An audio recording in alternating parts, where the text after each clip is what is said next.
Türkmen durmuşunun en ulu şoğullu fırsatları toy bilen bağlıdır.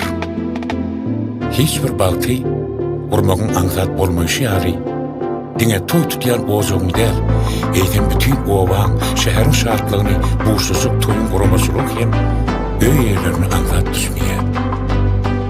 Çok insürpleri yeniletmek için olsa, Baltiyori toy hizmetleri size bir hizmetlerini ödürlüye.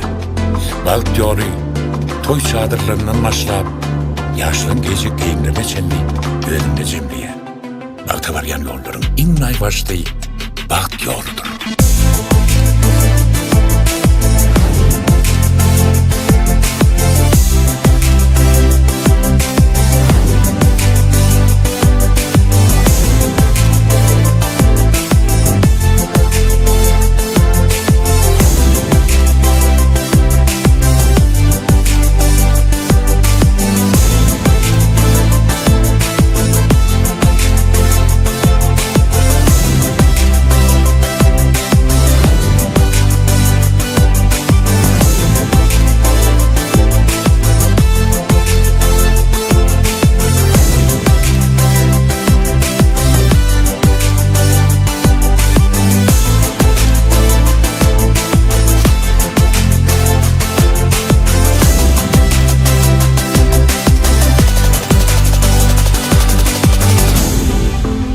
İşine olan sevgisini tağamlarına tingiryan, elleri ballan tüyüz aşbetlemizin nazlanmatlarını dağıtanlar, hut cennete düşen yarlar.